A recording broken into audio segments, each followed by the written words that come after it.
When Jonah preached, they repented. Look, there is something greater than Jonah here. லூக்கா 11:32. யோனா அறிவித்த செய்தியை கேட்டு அவர்கள் மனம் மாறினார்கள். இங்கிருப்பவர் யோனாவை விட பெரியவர் அல்லவா? இது கிறிஸ்து வழங்கும் வாழ்வு தரும் நற்செய்தி. கிறிஸ்துவே உமக்கு புகழ். இயேசுவில் அன்பார்ந்த சகோதர சகோதரி, அன்பார்ந்த பிள்ளைகளே, அன்பார்ந்த தொலைக்காட்சி விசுவாசிகளே, யோனாவையும் கிறிஸ்துவையும் ஒப்பிட்டு பார்க்கின்ற வகையிலே யோனா came forth from the whale, Christ rose from death.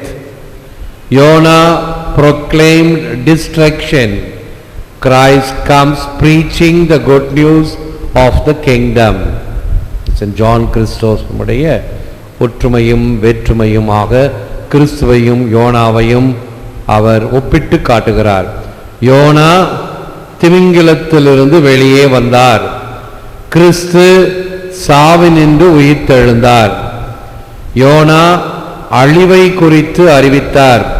கிறிஸ்து நற்செய்தியின் ஆட்சியை போதிக்கின்றார்.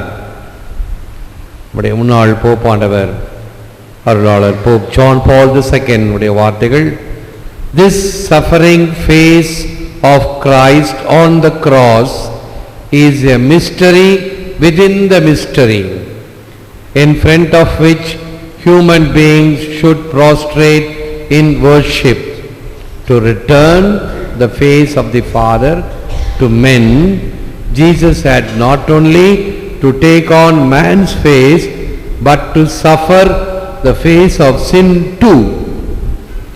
மனுக்குலம் மண்டியிட்டு ஆராதிக்கும் மறை உண்மைகளுக்குள் மகத்தானது கிறிஸ்து சிலுவையில் துன்புறும் முகம். The suffering face of Christ. ஆகவே நாம் இந்த தவக்காலத்தில் சிலுவை பாதைகள் நாம் செய்கின்றோம். இயேசுவினுடைய சிலுவை பாடுகள், The Passion of Christ என்ற ஒரு திரைப்படம் வெளிவந்தது, நீங்கள் பார்த்திருப்பீர்கள் அல்லது கேள்விப்பட்டிருப்பீர்கள். அது இயேசுவினுடைய பாடுகளை எவ்வளவு கோரமாக காட்ட முடியுமோ அவ்வளவு கோரமாக காட்டப்பட்டதினால் அதிலிருந்து அனுதாபமோ பக்தியோ ஏற்படவில்லை, மாறாக பயம் ஏற்படுகிறது. ஹாரர். இயேசுவினுடைய உடல் முழுவதும் உழுத நிலத்தை போல இரத்தக்கரை படிந்த ஒரு மிகப்பெரிய இரத்த காவியமாக அந்த திரைப்படம்.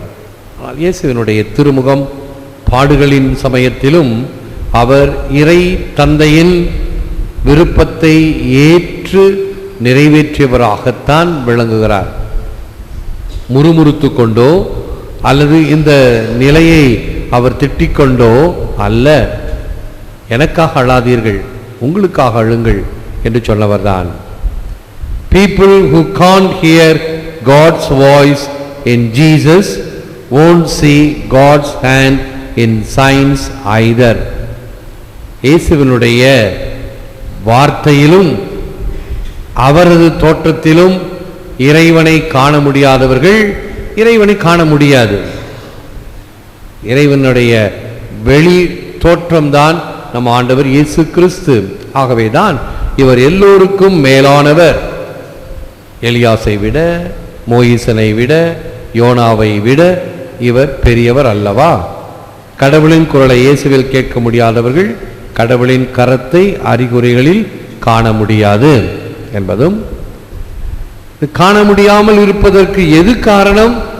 ஆணவம் அறிவை கெடுக்கிறது, அகந்தை அருளை விரட்டுகிறது. எங்கே ஆணவமும் அகந்தையும் இருமாப்பும் இருக்கிறதோ அங்கு இறைவனுடைய அருள் ஆசீர் இரக்கம் இருக்க முடியாது. எப்படி மேட்டிலே தண்ணீர் தங்க முடியாதோ, மேட்டில் தண்ணீர் ஊற்றினால் மழை பெய்தால் அது பள்ளத்தை நோக்கித்தான் ஓடுமே தவிர மேட்டிலே நிற்காது. அப்படி இறைவனுடைய இரக்கமும் அருளும் ஆசீரும் தாழ்ச்சியான உள்ளத்தை நோக்கித்தான் செல்லுமே தவிர அகங்காரமான ஆணவம் நிறைந்த அகந்தை நிறைந்த உள்ளத்தில் அல்ல.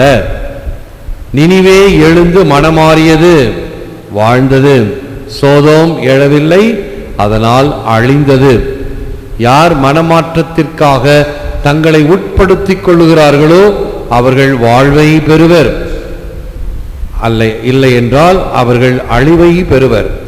சுடச்சுடரும் பொன் போல் ஒளிரும் துன்பம் சுடச்சுட நோக்கிற்பவருக்கு.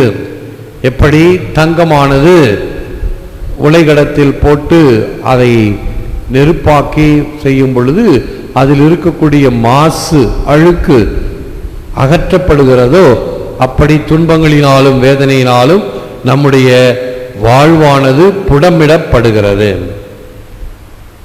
கீழே விழா, அதாவது வழுக்கி விழா வாழ்வு என்பதை விட கீழே விழும் ஒவ்வொரு தடவையும் எழுந்து நிற்பதில்தான் வாழ்வின் மிகப்பெரிய சிறப்பு உள்ளது. தட்டு தடுமாறி நாம் விழக்கூடும், விழுந்தால்தான் எழ முடியும்.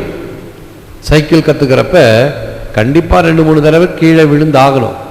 விழுந்தால் தான் அந்த சைக்கிள் கற்றுக்கொள்வதிலே ஒரு தெளிவு ஏற்படும், ஒரு பயம் விலகும்.